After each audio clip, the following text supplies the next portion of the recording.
Barrister Suman ভাইয়ের ভক্তবৃন্দদের দৃষ্টি আকর্ষণ করে বলতে চাই, আপনারা কি কখনো নিজেকে ক্ষমা করতে পারবেন?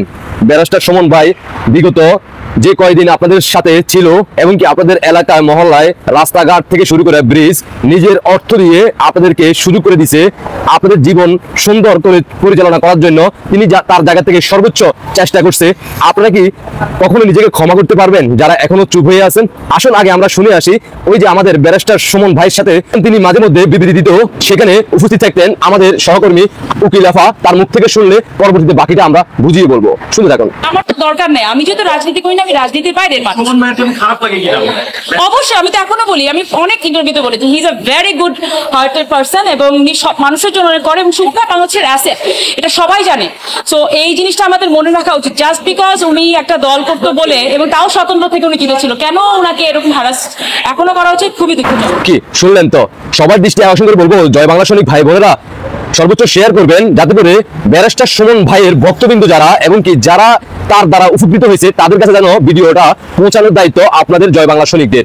তাদের উদ্দেশ্য করে আমি একটা জিনিসে বলবো, ভাই ব্যারিস্টার সুমন ভাই কিন্তু আওয়ামী লীগের এমপি নমিনেশন থেকে তিনি নির্বাচন করে নাই, আপনাদের ভালোবাসার জায়গা থেকে তিনি নির্বাচন করছে এবং তিনি এভাবে বিজয় পাইছে কত সংখ্যার ব্যবধানে, সেটাও আপনারা অবগত আছেন। আর এই ভালোবাসা কিন্তু আপনারাই দিছিলেন। কেন?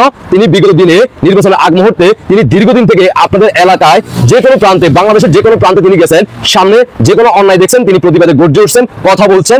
তার পরবর্তীতে তিনি এই বাংলাদেশের গত 15-16 বছরে যা করছেন, যারা উপকৃত হয়েছেন, আপনাদের দৃষ্টি আকর্ষণ করে বলতে চাই, যদি এই ধরনের ব্যারিস্টার সুমন যদি এই দুনিয়া থেকে চলে যায়, আর একটা ব্যারিস্টার সুমন এই বাংলার মাটিতে জন্ম নিবে না। ইতিমধ্যে আপনারা 5 আগস্টের পর থেকে দেখতে আছেন, যারাই আপনাদের সাথে স্বপ্ন নিয়ে আসে তারা মিথ্যা প্রলোভন দেখিয়ে আপনাদেরকে ব্যবহার করে এবং তাদের স্বপ্ন পূরণ হয়ে গেলে আপনাদেরকে ছুড়ে ফেলে দেওয়া হয়। ইতিমধ্যে আপনারা অবগত আছেন। কিন্তু ব্যারিস্টার সুমন নিজের অর্থের টাকা দিয়ে তিনি আপনাদেরকে বিভিন্ন সুযোগ সুবিধা করে দিয়েছেন। তার এই ভালোবাসায় পরবর্তীতে আপনারা তাকে নির্বাচিত করছেন, আর তিনি নির্বাচিত হওয়ার পরবর্তীতে তিনি আর কোনো কাজ করতে পারেন নাই, সেই সুযোগ ছিল না, 5 আগস্ট ঘটে যায়। তাই যারা এই ব্যারিস্টার সুমনের মাধ্যমে আপনারা উপকৃত হয়েছেন, আপনারা এখনো চুপ হয়ে আছেন, দীর্ঘ 1-1.5 বছর হয়ে গেল আপনারা কেউ রাজপথে নামতেছেন না, আন্দোলন করতেছেন না। আপনারা কি কখনো নিজেকে ক্ষমা করতে পারবেন যারা এই ব্যারিস্টার সুমনের দ্বারা উপকৃত হয়েছেন? আপনাদের দৃষ্টি আকর্ষণ করে বলতে চাই, এই ব্যারিস্টার সুমন নিজের স্বার্থের জন্য কখনো কিছু করে নাই। তিনি সকল কাজে কিন্তু অলরাউন্ডার ছিল।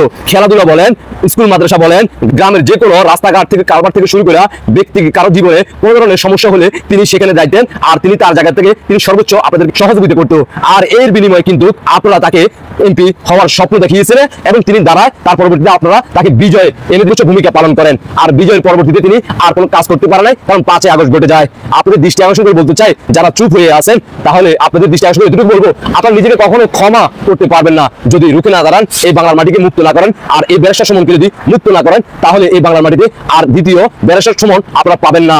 আশা করি বুঝতে পারছেন। আপনাদের ব্যক্তিগত মতামত অবশ্যই কমেন্টে জানিয়ে যাবেন। ব্যারিস্টার সুমনের জন্য সবাই প্রতিবাদে গর্জে উঠুন, রুখে দাঁড়ান, রাজপথে নেমে আসুন, ঢাকামুখী হন, আন্দোলন সংগ্রাম করে ব্যারিস্টার সুমনকে মুক্ত করুন। আল্লাহ হাফেজ।